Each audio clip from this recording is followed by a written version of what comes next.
नमस्कार दोस्तों, स्वागत है आपका इस खास वीडियो में। आज का दिन 26 जनवरी हर भारतीय के लिए गर्व और सम्मान का प्रतीक है। यह दिन न केवल हमारे गणतंत्र का जश्न है, बल्कि उन महान आत्माओं को याद करने का भी समय है, जिन्होंने अपने प्राणों की आहुति देकर हमें आजादी का उपहार दिया।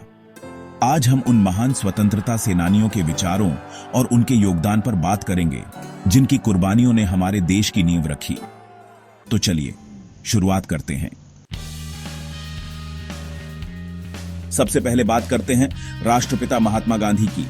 उन्होंने हमें सिखाया कि परिवर्तन शारीरिक ताकत से नहीं, बल्कि सत्य और अहिंसा से आता है। गांधी जी ने कहा था, आप दुनिया में जो बदलाव देखना चाहते हैं, पहले खुद में वह बदलाव लाएं। उनकी असहयोग आंदोलन, नमक सत्याग्रह और भारत छोड़ो आंदोलन ने ब्रिटिश शासन को हिलाकर रख दिया।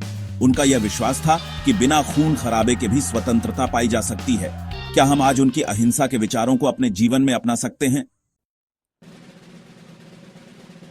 अब बात करते हैं भारत के सबसे युवा और क्रांतिकारी नेता शहीद भगत सिंह की। उन्होंने कहा था, मुझे मार दो, लेकिन मेरे विचारों को खत्म नहीं कर सकते। भगत सिंह केवल 23 साल के थे जब उन्होंने हंसते हंसते फांसी का फंदा चूमा। उनके लिए स्वतंत्रता का मतलब सिर्फ अंग्रेजों से आजादी नहीं था, बल्कि हर नागरिक के लिए समानता और न्याय का अधिकार था। भगत सिंह के विचार आज भी युवाओं को प्रेरित करते हैं। नेताजी सुभाष चंद्र बोस की बात न करें तो यह चर्चा अधूरी होगी। उनका कहना था, तुम मुझे खून दो, मैं तुम्हें आजादी दूंगा। उन्होंने भारतीय राष्ट्रीय सेना INA का गठन किया और अंग्रेजों के खिलाफ युद्ध छेड़ा। नेताजी का मानना था कि स्वतंत्रता पाने के लिए केवल अहिंसा ही नहीं, बल्कि बलिदान और संघर्ष भी जरूरी है। उनकी कहानी हमें यह सिखाती है कि स्वतंत्रता की कीमत क्या होती है। रानी लक्ष्मीबाई, जो केवल 29 साल की उम्र में अपने राज्य और देश के लिए शहीद हो गईं। उनका कहना था, मैं अपनी झांसी नहीं दूंगी।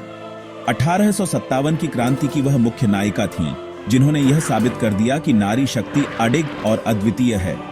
उनकी वीरता हर भारतीय महिला के लिए प्रेरणा का स्रोत है। डॉ. भीमराव अंबेडकर, जिन्हें भारतीय संविधान का जनक कहा जाता है, उन्होंने कहा था, मन की स्वतंत्रता ही असली स्वतंत्रता है। अंबेडकर ने सामाजिक असमानता और जाति प्रथा के खिलाफ संघर्ष किया। उनका संविधान यह सुनिश्चित करता है कि हर भारतीय को समान अधिकार मिले। क्या हम उनके समानता और न्याय के विचारों को आज पूरी तरह से अपना पाए हैं? छत्रपति शिवाजी महाराज का नाम सुनते ही एक ऐसे वीर योद्धा की छवि उभरती है, जिन्होंने न केवल मराठा साम्राज्य की स्थापना की, बल्कि विदेशी आक्रमणकारियों के खिलाफ भारत की रक्षा की। शिवाजी महाराज का कहना था, स्वराज्य एक पवित्र कर्तव्य है और इसे पाने के लिए हर संघर्ष जायज है। उन्होंने छापामार युद्ध नीति से दुश्मनों को परास्त किया और दिखाया कि सही नेतृत्व और साहस से हर चुनौती का सामना किया जा सकता है। उनकी सोच और रणनीतियां आज भी हर भारतीय के लिए प्रेरणा हैं। इसके अलावा हमें सरदार वल्लभभाई पटेल, चंद्रशेखर आजाद, लाला लाजपत राय और बाल गंगाधर तिलक जैसे महान नेताओं के योगदान को भी नहीं भूलना चाहिए। सरदार पटेल ने कहा था, संघर्ष से ही प्रगति का मार्ग निकलता है। चंद्रशेखर आजाद ने प्रण लिया था कि वह कभी भी अंग्रेजों के हाथों जीवित नहीं पकड़े जाएंगे। बाल गंगाधर तिलक ने कहा, स्वराज मेरा जन्म सिद्ध अधिकार है और मैं इसे लेकर रहूंगा। इन सब ने अपने विचारों और कार्यों से भारत को नई दिशा दी। दोस्तों, आज इन महान व्यक्तियों की कुर्बानियों के कारण हम खुली हवा में सांस ले रहे हैं, लेकिन यह जरूरी है कि हम उनके विचारों को सिर्फ किताबों तक सीमित न रखें, बल्कि उन्हें अपने जीवन में उतारें। आइए आज 26 जनवरी पर संकल्प लें कि हम उनके सपनों का भारत बनाएंगे। जय हिंद, वंदे मातरम।